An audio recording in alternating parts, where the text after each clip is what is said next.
무너진 다윗의 장막을 일으키라라는 제목으로 하나님 말씀 함께 나누겠습니다. 성경에 보면 하나님을 예배하는 예배 초소가 여러 개가 나옵니다. 대표적인 예배 초소가 제일 먼저 모세의 성막입니다. 모세의 성막은 하나님께서 최초로 짓게 하신 예배 초소이죠. 하나님께서 모세에게 성막을 어떻게 지을지, 하나님을 예배하는 예배 초소를 어떻게 지을지 하나하나 꼼꼼히 가르쳐 주셨습니다. 두 번째 예배 초소는 다윗의 장막입니다.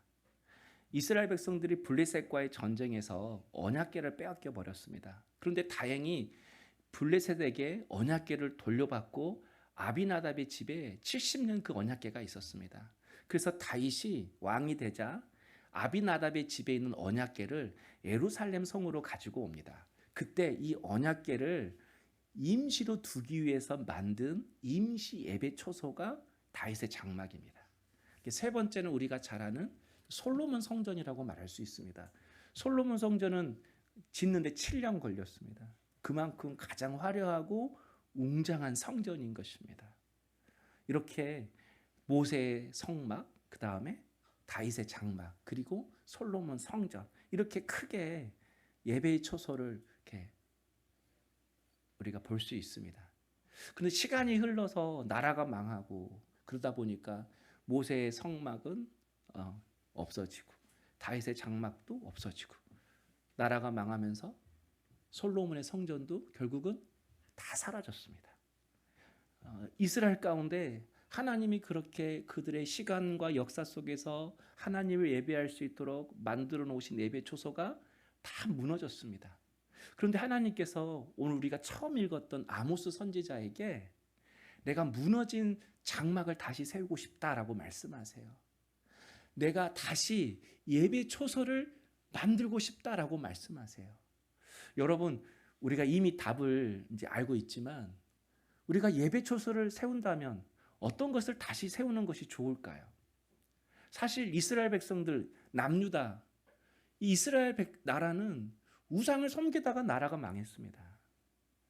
성전이 있었음에도 불구하고 그 하나님을 온전히 예배하지 않고 우상을 섬기다가 나라가 망했으니까 제 생각에는 하나님께서 내가 무너진 장막, 무너진 예배 초소를 다시 세우고 싶다라고 했을 때 모세의 성막을 세우면 좋겠다 이런 생각이 들더라고요.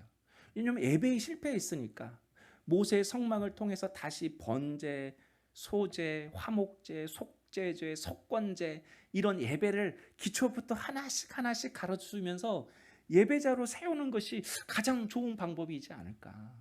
모세의 성막을 다시 세우는 것이 낫지 않을까. 이런 생각이 사실 제 안에 들더라고요. 근데 하나님은 하나님이 직접 모세에게 지으라고 하신 모세의 성막도 아니고 가장 화려하고 웅장하고 많은 예배를 드릴 수 있는 솔로몬 성전도 아니었습니다. 아모스 9장 11절에 그날에 내가 다윗의 무너진 장막을 일으키고, 하나님은 무너진 다윗의 장막을 일으키고 싶대요. 여러분, 다윗의 장막은 모세의 장막, 모세의 성막이나 솔로몬 성전에 비하면 예배 초소는 정말 형편없는 곳입니다. 성막은 그래도 이렇게 하나님이 일일이 다 가르쳐 줬기 때문에 어떤 모습이 있어요. 모형이 있어요. 뜰이 있고 성소가 있고 지성소가 있고 울타리가 있고 커튼이 있고. 솔로몬 성전은 말할 것도 없죠. 근데 다윗의 장막은요, 임시 예배 초소예요. 임시.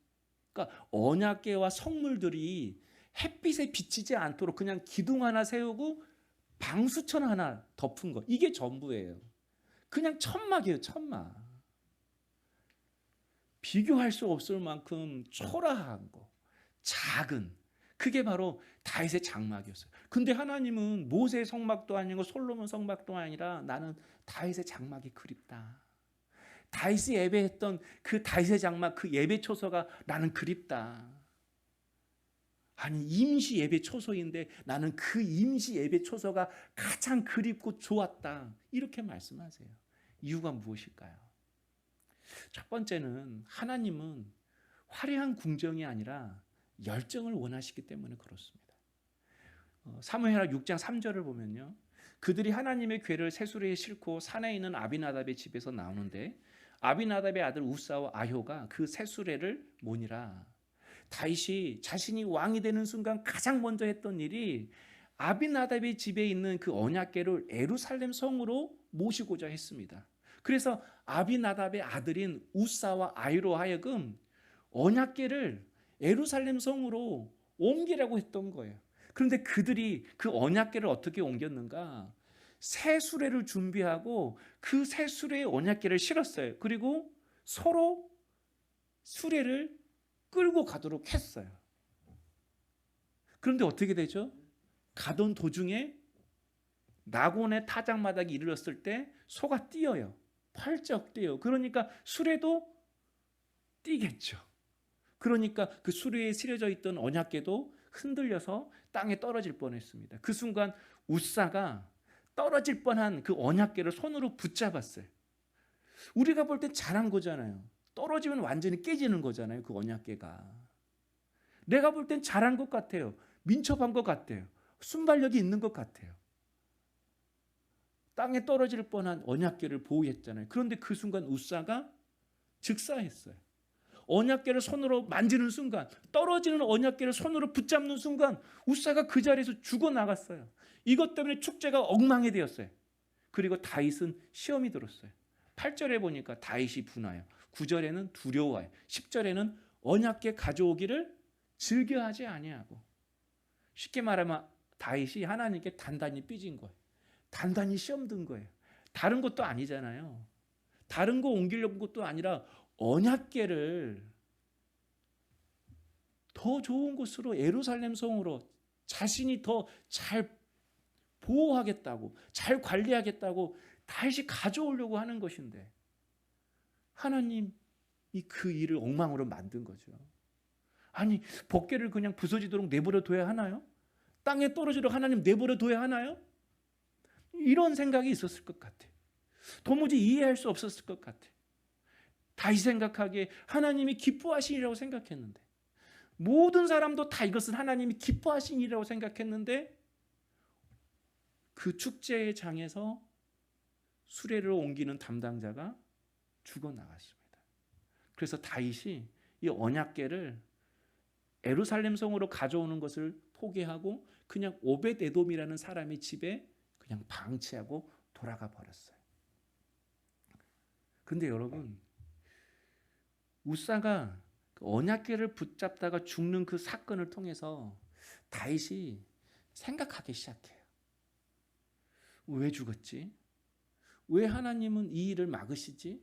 하나님 뜻이라고 생각하는데 왜 하나님은 이 일에 대해서 싫어하시지? 그러면서 한 가지를 깨닫게 되었습니다. 하나님의 언약궤를 운반하기 위해서는 수레에 싣는 것이 아니라 레인들이 어깨에 메고 가야 한다는 거예요. 이걸 발견한 거예요. 이걸 깨달은 거예요.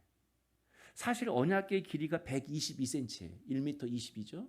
그리고 높이 폭이 76cm예요. 뭐 어떻게 보면 작고 어떻게 보면 그렇게 작은 것도 아니에요. 근데 중요한 것은 이 조각목으로 되어 있는데 도금이 되어 있어요. 금으로. 그러니까 이게 무게가 있는 거죠. 무게가 상당한 거죠.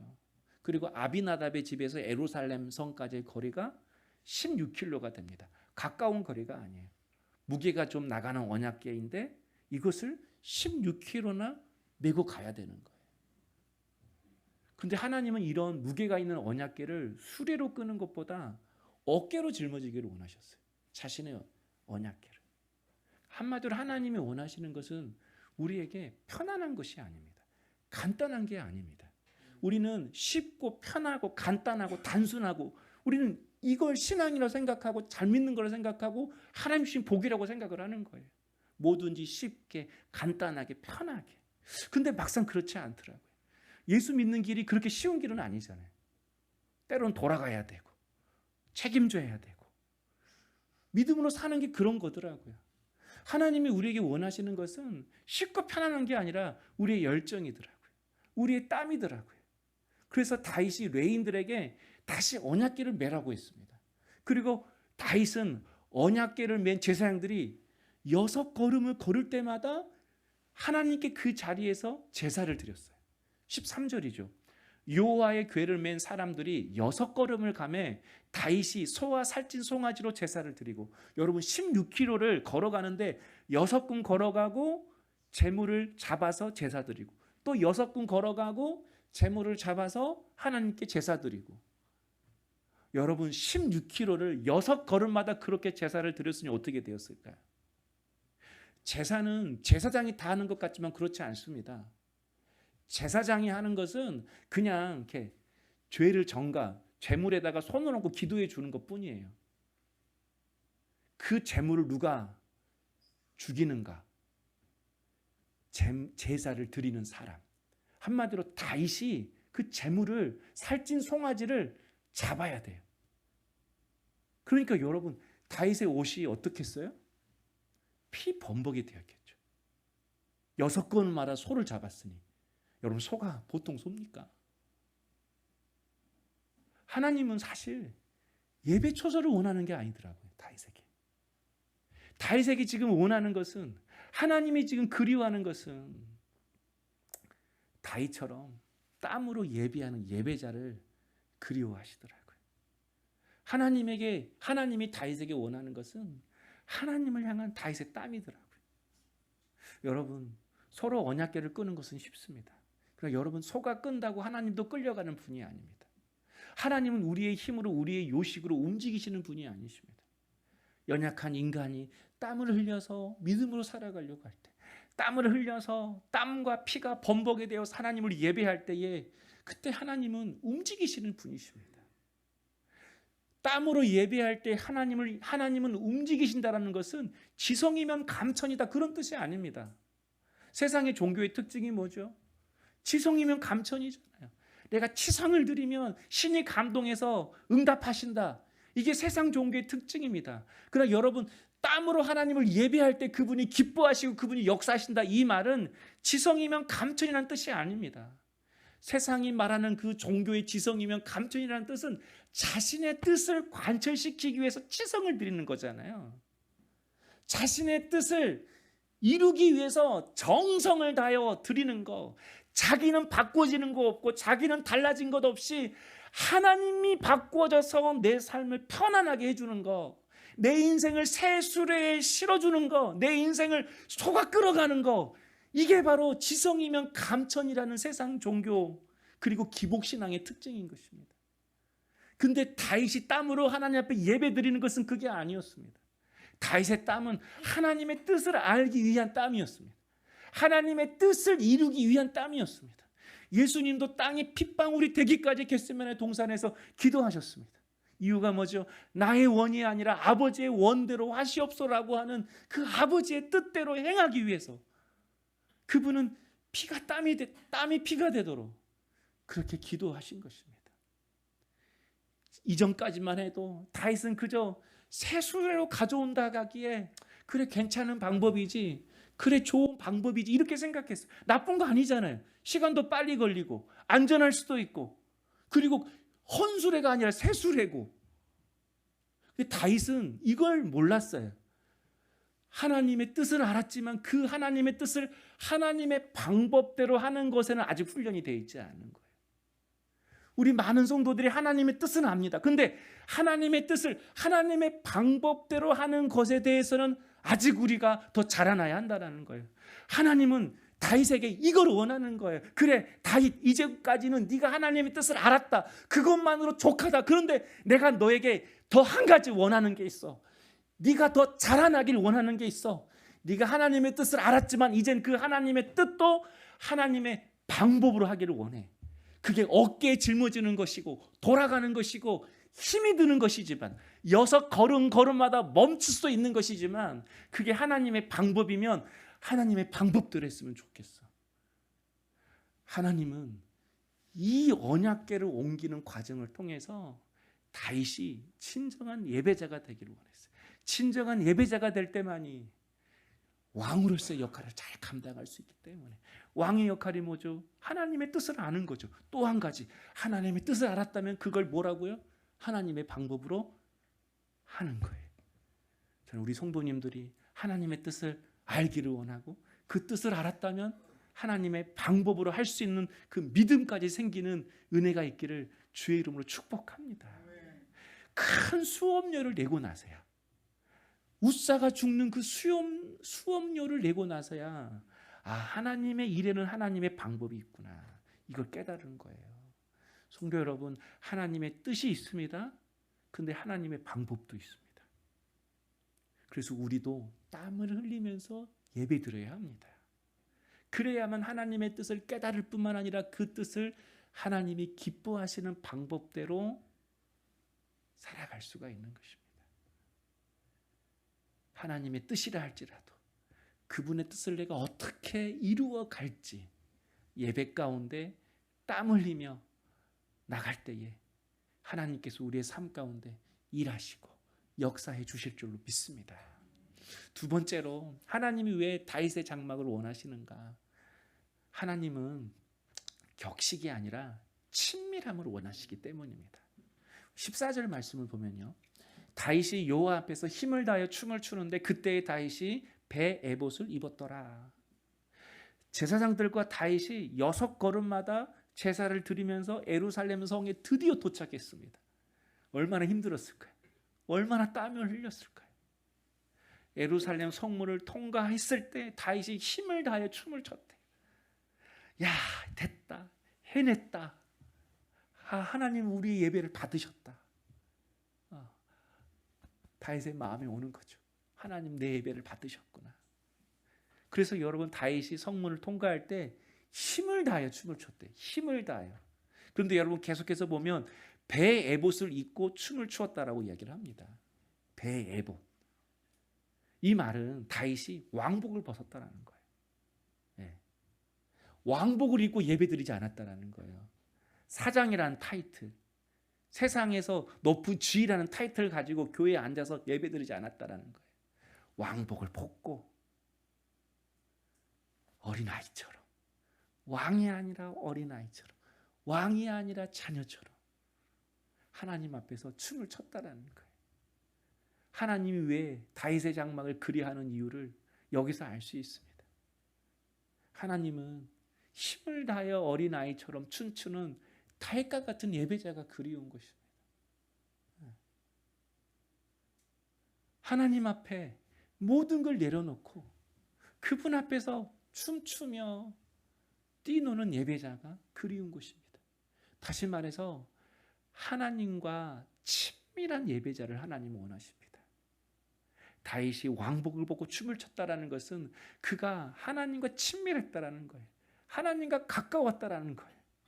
하나님 앞에서 거리낄 것이 없다라는 거예요. 여러분, 다윗이 그 언약궤를 임시로 둔 그 다윗의 장막 있잖아요. 다윗의 장막만이 가진 특징이 있었습니다. 다윗의 장막은요, 휘장이 없었습니다. 하나님께서 모세에게 일일이 가르쳐 주시면서 만든 그 성막을 보면 성소와 지성소 사이에 두꺼운 휘장이 있었어요. 그 두꺼운 휘장이 가로막고 있었어요. 그래서 성소에서 지성소로 들어가서 언약궤 앞에 서려면 이 휘장을 통과해야 돼요. 근데 이 휘장을 아무나 통과하지 못해요. 그 휘장 아무나 통과해서 언약궤 근처로 갔다가 사람들이 죽어나가요. 우사처럼 죽어나가요. 그래서 사람들은 언약궤 앞에 가는 것을 두려워했어요.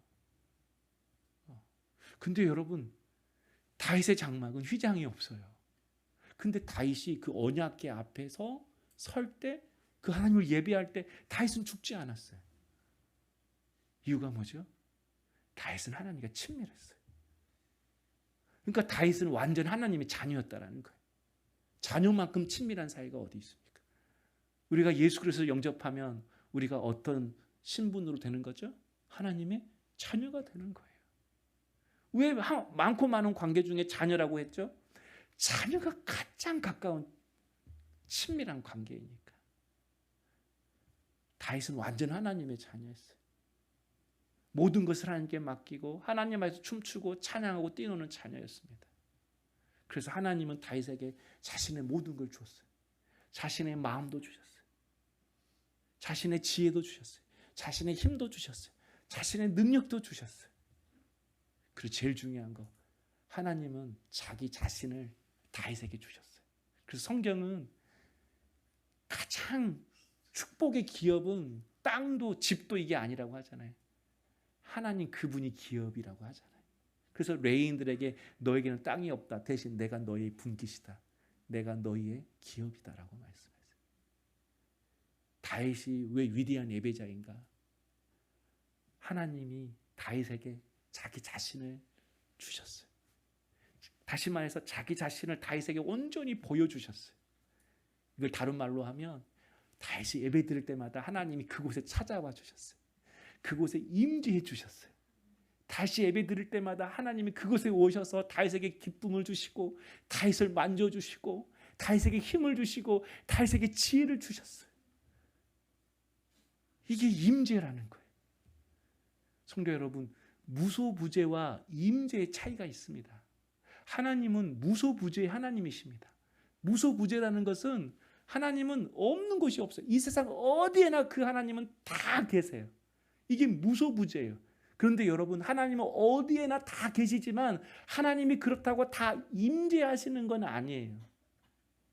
하나님은요, 어떤 특정 공간에, 어떤 특정 시간에, 어떤 특정한 사람에게 더 많이 자기 자신을 드러내고 보여주실 때가 있어요. 그때 사람들은 와, 하나님 정말 나와 함께 하시구나. 와, 주님 나를 붙들고 계시구나. 주님 나를 정말 보고 계시구나. 주님 나를 그분의 눈에 담고 계시구나. 그분이 이렇게 숨결이 느껴지는 거죠. 이게 임재인 거예요. 이게 임재. 하나님은 누구에게 이렇게 임재하시는가? 누구에게 이렇게 찾아오셔서 자기 자신을 보여주시는가? 다윗처럼 하나님을 예배하는 사람입니다. 하나님은 다윗을 내 마음에 합한 자라고 했어요. 내 마음에 합한 자라고 했을 때 이 합하다는 뜻이 닮다라는 뜻이에요. 다윗의 마음이 내 마음을 닮았어, 이런 뜻이거든요. 이게 무슨 뜻이냐면 다윗은 항상 하나님은 어떤 마음이지? 하나님의 마음을 쫓았어요. 하나님의 마음은 어디에 있지? 하나님의 뜻은 어디에 있지? 하나님의 시선은 어디에 있지? 그분이 원하시는 건 뭐지? 다윗은 항상 하나님의 마음을 품으려고 했어요. 마음을 쫓으려고 했어요. 그래서 여러분, 하나님이 다윗에게 자기 자신의 마음을 부어준 거예요. 그래, 내 마음이다. 내 뜻이다. 내 뜻이 여기 있어. 내 계획이 여기 있어. 내 시선이 여기 있어. 하나님께서 다윗에게는 당신의 모든 것을 보여주셨어요. 그러니까 다윗이 춤출 수 있는 거죠. 기뻐서 힘을 다해 춤추는 거죠. 다윗처럼 예배 가운데 하나님이 찾아오셔서 당신의 마음을 보여주시고 뜻을 가르쳐 주시고 힘도 주시고 지혜도 주시면 아마 우리 여기서 나갈 때 다 춤추며 나갈걸요. 집에 갈 때 다 기뻐하면서 막 콧노래 부르면서 갈걸요. 아멘. 이게 임재인 거예요. 임재. 물론 술집에서도 하나님 만난 사람이 있어요. 근데 오래 가진 못해요. 술을 먹으면 자기 의지가 약해지거든요. 감정이 약해지거든요. 그래서 술 먹다가 울다가 하나님 만난 사람들이 있어요. 근데 그거 오래 가지 못해요. 정상적인 방법이 아니기 때문에. 그분을 만나는 가장 정확한 통로는 그분의 마음을 쫓으면서 땀과 피가 범벅이 되면서 그분을 예배할 때, 그분은 세상 어디에나 계시지만 그분의 마음을 쫓는 자에게는 당신의 마음과 생각을 풍성히 보여주십니다. 다윗의 장막에는 이런 하나님의 임재가 있었어요. 거룩한 부흥, 거룩한 불꽃이 다윗의 장막에는 있었어요. 그래서 다윗이 강했던 거예요. 다윗의 나라가 강했던 거예요. 근데 여러분, 다윗이 춤추고 있을 때 아내 미갈은 저기 성전 안에서 성문 창문에서 보면서 다윗을 깔봤어요. 채신머리 없게 왕이. 읽지 않았지만 23절을 보면 그러므로 사울의 딸 미갈이 죽는 날까지 그에게 자식이 없느니라. 하나님이 미갈에게 자식을 주지 않았다는 뜻도 되지만 다윗이 이때부터 하나님을 예배하는 자기 자신을 깔보는 아내를 보는 순간부터 다윗이 미갈을 멀리했다는 거예요. 체면 차리고 격식 차리고 왕궁에서 왕비로 구경하면서 예배하는 순간부터 하나님은 멀어지는 거예요. 그러면 인생에 아무런 열매도 축복도 없는 거죠. 지금 저희 교회가 상가 건물에 있어요. 상가 건물에 있으면 성도들이 잘 오지 않는다. 이게 목사님들이 가지고 있는 일반 상식이에요. 그래서 노회 때 목사님들만 300명 장로님들 합치면 500명 모이거든요. 저 만나면 항상 이거 물어봐요. 언제 나와? 언제 나와? 상가에서 언제 나와? 빨리 나와야 돼. 자꾸 저한테 이 말을 해요. 그래서 저에게 교회 건물을 소개시켜 준 분도 꽤 많아요. 왜냐하면 교회 건물을 이렇게 팔고 싶은 분들이 있거든요. 이걸 감당할 수 있는 교회가 또 몇 개 교회가 안 돼요. 어제도 한 목사님이 저 찾아왔어요. 자기 교회를 이렇게 사라고. 저희 교회가 좀 감당할 만한가 봐요. 노예에서. 근데 그 목사님들이 저에게 하는 말이 상가에서 빨리 나와야 한다는 것을 이렇게 설명해요. 아주 일목요연하게 설명해. 그러면 그 듣는 순간 빨리 나가야겠다. 빨리 나가야겠다. 이런 생각이 들어요. 여기서 안 나가면 갇힌대요. 안 나가면 갇힌대. 그래서 목사님 만났는데 어제 오후에 괜히 막 걱정거리가 생기는 거예요. 걱정거리가. 근데 이 말씀을 주셨어요. 이 말씀. 내가 무너진 다윗의 장막을 일으켜 세우기를 원한다. 그리고 오늘 말씀, 다윗이 요 앞에서 힘을 다하여 춤을 추는데 그냥 우리가 할 일은 하나님 앞에서 땀으로 번복이면서 예배드리는 거구나. 솔로몬 성전도 하나님 원하지 않으셨고 뭔가 격식이 있고 정통적이고 그런 형식이 있는 모세 성막도 원치 않으셨고 하나님은 다윗과 같은 예배자를 원하시구나. 이임시 쳐서도 천막도 다 괜찮구나. 우리가 예배자 되면 되구나. 어디에 있든지 길바닥에 나가라 하든지 우리는 어디서나 하나님이 임재하시는 그런 예배를 갈망하는 그런 예배자로 서면 되구나. 성도 여러분, 여러분도 인생에 있어서 고민이 있을 거예요. 얼른 여기서 내가 탈출해야 되는데, 얼른 이 문제가 해결돼야 되는데, 소가 내 인생을 얼른 좀 끌어갔으면 좋겠는데 하나님 나를 수레에 싣고 좀. 언약궤가 흔들리는 것은 사실 소가 뛰어서가 아닙니다. 하나님이 흔들리게 하신 거예요. 언약궤가 흔들리면 우사도 흔들려야 돼요. 근데 우사는 하나님을 붙잡았어요. 안 흔들려고 했어요. 하나님은 당신의 자신을 이렇게 보여주고 싶은데 하나님이 나를 얼마나 사랑하신지, 나를 향한 하나님이 계획이 얼마나 위대하신지, 하나님이 자신의 사랑을 이렇게 물붓듯 우리에게 부어주시기를 원하시는데 이 흔들리는 이 상황을 어떻게 헤쳐나갈지 당신의 지혜와 총명을 우리에게 부어주시기를 원하시는데 우리의 관심이 딴 데 있으니 우리 삶을 이렇게 흔드는 거죠. 그러면 우리도 흔들려야 되는데, 그때 고민해봐야 되는데, 생각해야 되는데, 오히려 내 인생을 더 꽉 붙잡으려고 해요. 내 계획을 딱 붙잡으려고 해요. 의지할 만한 게 있으면 그걸 또 붙잡으려고 해요. 여러분, 소가 되어서 가정을 끌려고 해서는 안 됩니다. 하나님이 우리 인생을 끄셔야 합니다. 인생의 근간이 흔들릴 때는 여러분 같이 흔들려야 합니다. 내 힘으로 붙잡아 보려고 하지 말고 그 힘으로 살아내려고 하는 그 힘으로, 그 의지로 하나님 앞에 예배드려야 합니다. 그 힘으로 하나님의 뜻을 구해야 합니다. 그때 하나님은 우리 가운데 임재하십니다. 당신의 영광을 보여주십니다. 하나님 만나주십니다. 그래서 하나님 만났다라는 이 표현이 내가 하나님의 영광을 보았다라는 표현하고 똑같거든요. 영광이라는 히브리어 쉐키나라는 이 단어가 무겁다라는 거예요. 하나님을 만난 사람은 무거워져요. 깃털처럼 가벼워서 이리 흔들리고 저리 흔들리지 않아요. 예배 가운데 당신의 마음과 시선이 어디에 있는지 땀을 흘리며 그분을 예배할 때에 하나님은 우리에게 당신을 보여주시고 우리 가운데 임재하셔서 우리를 무겁게 하세요. 흔들리지 않게 해주세요.